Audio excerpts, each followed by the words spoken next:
আসসালামু আলাইকুম। আমি উত্তরবঙ্গের মেয়ে রেশমা বলছি নওগাঁ থেকে।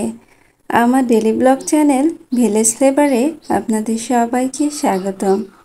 কাছে এবং দূরে, দেশ এবং দেশের বাহিরে যে যেখান থেকে আমার আজকের ভিডিওটি দেখছেন সবাইকে অসংখ্য ধন্যবাদ। আশা করি আল্লাহর অশেষ রহমতে সবাই ভালো আছেন। আমিও আলহামদুলিল্লাহ ভালো আছি। তো আজকে সকাল থেকে ব্লগটা শুরু করছি। আশা করি স্কিপ না করে দেখবেন, ভালো লাগবে। আজকে আমার বিজনেসের প্রোডাক্টগুলো ফাইনালি ডেলিভারি করছি, আর সেটার ভিডিও ফুটেজ আমি শেয়ার করছি।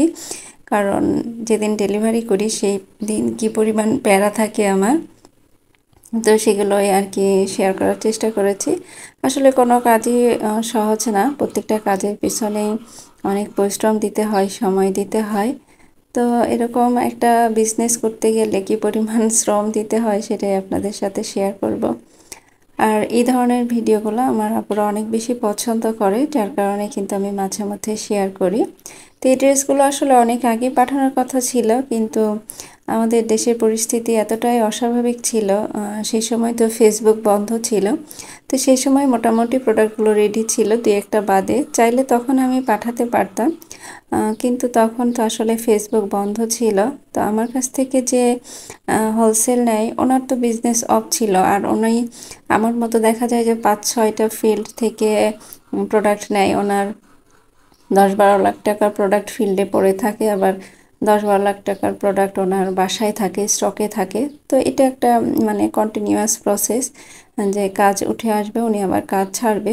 কিন্তু সেই সময় দেখা যায় যে 1 মাসের মতো তো ওনার কোনো সেলই হয়নি, আবার ফেসবুক বন্ধ ছিল।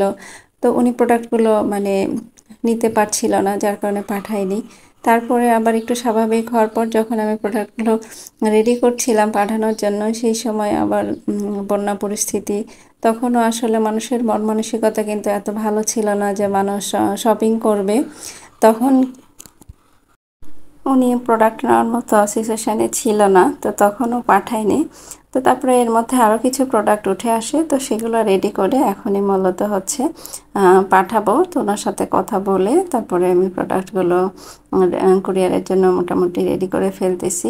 তো এখানে হচ্ছে ফিনিশিং লাইনের কিছু কাজ থাকে, তো আমি কয়েকটা টার্সেল লাগিয়েছি, আর কিছু টার্সেল লাগানো বাকি আছে, এখন এগুলোই লাগাবো।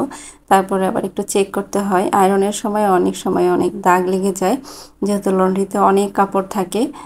তো লন্ড্রি করার সময় দেখা যায় অনেক পোকা টোকা সহ আয়রন করে ফেলে, সেটার দাগ ভরে যায়। তো এগুলো আবার ভালো করে চেক করতে হয়। তো এগুলো চেক করে তারপরে প্যাকিংয়ের জন্য রেডি করছি। আর এই কাজে সবসময় মেয়ের বাবা আমাকে হেল্প করে, কাপড় কেনা, সুতা কেনা, স্যাম্পল দিয়ে দিলে। এখন মোটামুটি সব দোকানে ওনার পরিচিত হয়ে গেছে। যদি কোনো সমস্যা হয় দোকানে গিয়ে ফোন দিলে, আমি বলে দিলেই ওনারা বুঝতে পারে, যেহেতু আমি সব কিছু পাইকারি রেটে কিনি এবং অনেক বেশি পরিমাণে কিনি।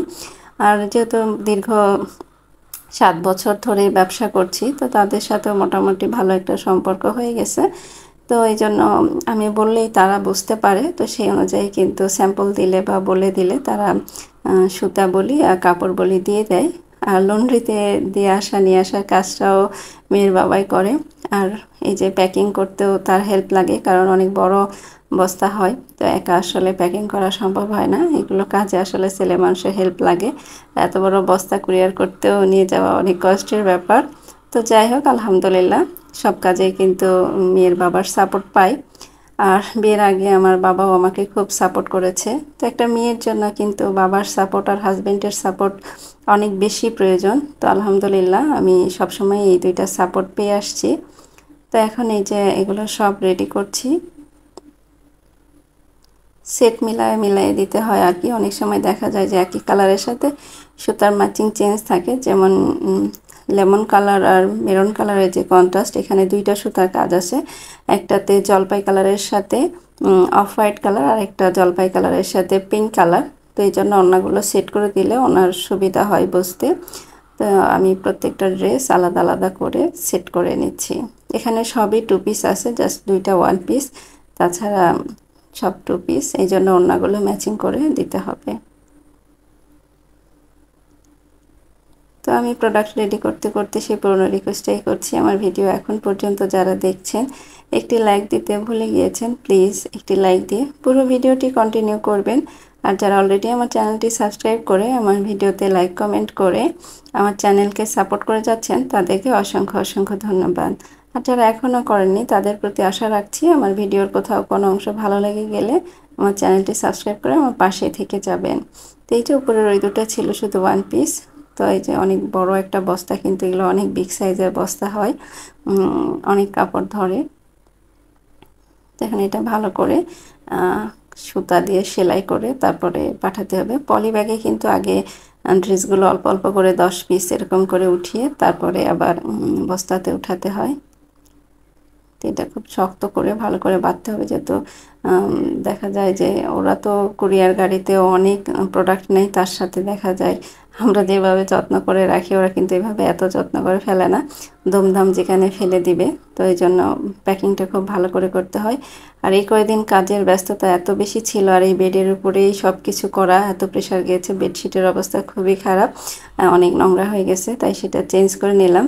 আর এই যে নতুন পাঁচমিশালি থেকে যে বেডশিটটা নিয়েছিলাম সেটা কিন্তু আজকে প্রথম বিছাচ্ছি। আর এত ভালো লাগছে কালারটা বিছানোর পরেই।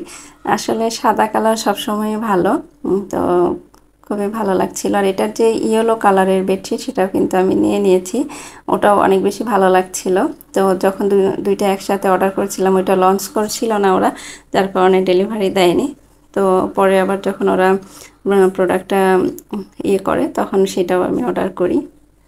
তো এই ফুলগুলোও কিন্তু আমি ধুয়ে দিয়েছিলাম, এই যে অনেক পরিষ্কার হয়েছে। তো সেগুলো জায়গা মতো রেখে ঘরটা সুন্দর করে গুছিয়ে পরিষ্কার করে নিলাম। আসলে ঘর বাড়ি নোংরা থাকলে তো দেখতে ভালো লাগে না, কিন্তু দেখা যায় যে কিছু কাজ আমার এমন থাকে যে ওই কাজটা আমি বারবার সরাতে পারি না, শেষ না হওয়া পর্যন্ত 2-3 দিন একইভাবে রাখতে হয়।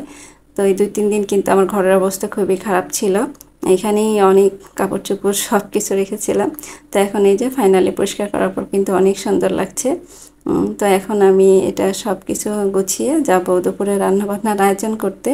অলরেডি কিন্তু 12টা বেজে গিয়েছে এসব রেডি করতে। তো এখন আমি কুমড়া পাতার কিছু পাতা তুলে নিব, এটা চচ্চড়িতে দিব। গাছ প্রায় মরে যাওয়ার মতো শেষের দিকে, তাই চেষ্টা করছি যে একটু ঘন ঘন খাওয়ার। তো শীতের আগে হয়তো দেখা যাচ্ছে গাছগুলো আর হবে না, হয়তো যে 2-1টা চাল কুমড়া আছে এগুলো খাওয়ার পরে গাছ কেটে ফেলবো। তো একটা লাউ ছিল, তো লাউটা নামালাম। তো আজকে অফ ক্যামেরাতেই সব কোটা বাছা করে নিয়েছি। অলরেডি আমি হাতে মাখিয়ে চচ্চড়িটা বসিয়ে দিয়েছি। আর এদিকে হচ্ছে আমি লাউটা ডাল দিয়ে লাউ দিয়ে ডাল দিয়ে রান্না করব। তো সেটাও আমি কিন্তু প্রেসারে সিটি দিয়ে রেখেছি, জাস্ট এখন তেলানি দেব। অনেকে ফোড়ন বলে, আমাদের আঞ্চলিক ভাষায় কিন্তু আমরা তেলানি বলি। তো এখানে পেঁয়াজ রসুন আর হচ্ছে 5 ফোড়ন দিয়ে তেলানি দেব। আমার ডালে 5 ফোড়ন না হলে আমি ভালো লাগে না খেতে।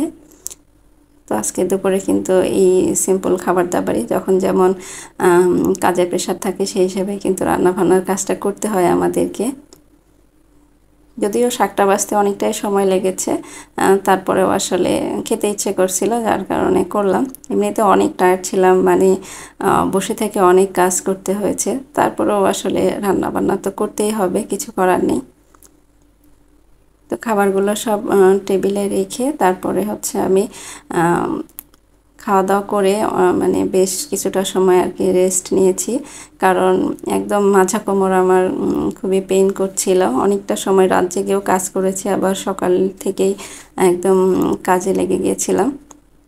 তো তারপরে বিকালে কিন্তু আপুর বাসায় গিয়েছিলাম, আর আপুর ছাদে এই যে সুন্দর সুন্দর ড্রাগন ফল নামানো হচ্ছে। তো ড্রাগনগুলো কিন্তু খুবই মিষ্টি আর সাইজেও মাশাআল্লাহ ভালোই, অনেক বড়। তো আজকে এই ড্রাগন ফল কাটতে কাটতে আপনাদের কাছ থেকে বিদায় নিয়ে নিচ্ছি। সবাই ভালো থাকবেন, সুস্থ থাকবেন। আল্লাহ হাফিজ, আসসালামু আলাইকুম।